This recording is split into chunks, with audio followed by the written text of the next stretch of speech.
Traffic junction വികസനത്തിന്റെ പേരിൽ Perinthalmanna MLA വ്യാപാരികളെ രണ്ടു തട്ടിൽ നിർത്തുന്നു എന്ന് വ്യാപാരി വ്യവസായി സമിതി ആരോപിച്ചു.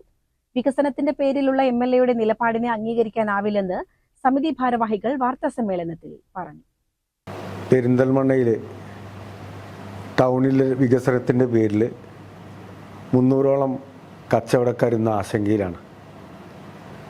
പെരിന്തൽമണ്ണ ടൗൺ നവീകരണം എന്ന പേരിൽ സത്യത്തിൽ കച്ചവടക്കാർക്ക് അതിൻ്റെ വിശദാംശങ്ങൾ നിലവിൽ എംഎൽഎ വിശദീകരിച്ച് കൊടുത്തിട്ടില്ല.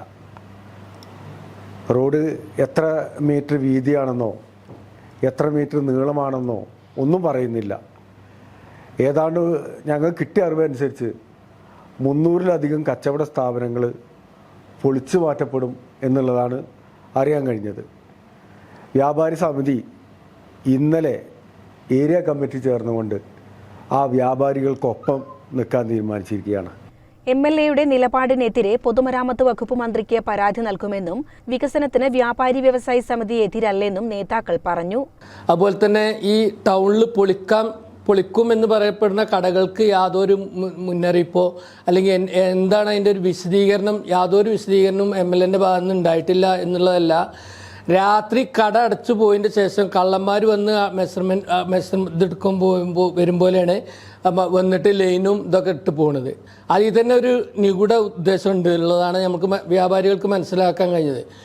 ഈ വ്യാപാരികളൊക്കെ ആശങ്കയിലാണ്. വ്യാപാരികൾക്ക് യാതൊരു പ്രയോജനമില്ലാത്തൊരു നവീകരണമാണ് ടൗണിൽ നടക്കാൻ പോകുന്നത്. കാരണം ടൗണിൽ ഇപ്പോൾ യാതൊരു ബ്ലോക്കും ഇല്ല. കാരണം മഞ്ചേരി ഭാഗത്ത് നിന്ന് വരുന്ന ബസ്സുകൾ ടൗണിൽ ടച്ച് ചെയ്യണില്ല, മലപ്പുറം ഭാഗത്ത് നിന്ന് വരുന്ന ബസ്സുകൾ ടൗണിൽ ടച്ച് ചെയ്യണില്ല, വളാഞ്ചേരി ഭാഗത്ത് നിന്ന് വരുന്ന ബസ്സുകൾ ടൗണിൽ ടച്ച് ചെയ്യണില്ല. ഇങ്ങനെ ഈ ടൗണിൽ ട്രാഫിക് ടച്ച് ചെയ്യാതാണ് എല്ലാ ബസ്സുകളും ആളുകളെ പാസഞ്ചേഴ്സിനെ കയറ്റി പോണത്. അതുകൊണ്ട് ടൗണിൽ യാതൊരു ട്രാഫിക്കോ ബുദ്ധിമുട്ടോ ഇല്ല. ഇവിടുത്തെ എല്ലാ ജനങ്ങൾക്കും അറിയാം ഇവിടെ എവിടെയാണ് മറ്റേ ട്രാഫിക് ജാമുള്ളത്. പെരിന്തൽമണ്ണ അങ്ങാടിപ്പുറം പാലം മുതൽ ആയിഷ കോംപ്ലക്സ് വരെയാണ് ഇവിടെ ട്രാഫിക് ജാമുള്ളത്.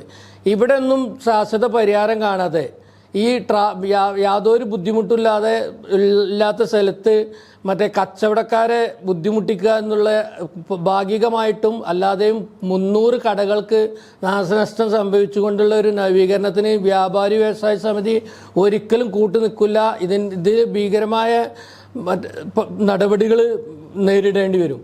എല്ലാ വ്യാപാരികളും ആശങ്കയിലാണ്. അതുകൊണ്ട് എല്ലാ വ്യാപാരികളെയും വിളിച്ചൊരു മീറ്റിംഗ് നടത്താൻ വ്യാപാരി വ്യവസായ സമിതി തീരുമാനിച്ചിട്ടുണ്ട്. അതുപോലെ തന്നെ ഭാവി അനന്തര പരിപാടികൾക്ക് ആസൂത്രണം ചെയ്തുകൊണ്ട് ഇന്നലത്തെ മീറ്റിംഗിൽ ഞങ്ങൾ തീരുമാനിച്ചിട്ടുണ്ട്. വ്യാപാരി വ്യവസായ സമിതിന്റെ ഏരിയ സമ്മേളനം തീരുമാനിച്ചിട്ടുണ്ട്. വാർത്താ സമ്മേളനത്തിൽ വ്യാപാരി വ്യവസായി സമിതി area secretary P P Abbas, area president Salam, unit president Mansoor Nechiyil, Muhammad Iqbal, joint secretary Riyas തുടങ്ങിയവർ വാർത്താ സമ്മേളനത്തിൽ പങ്കെടുത്തു.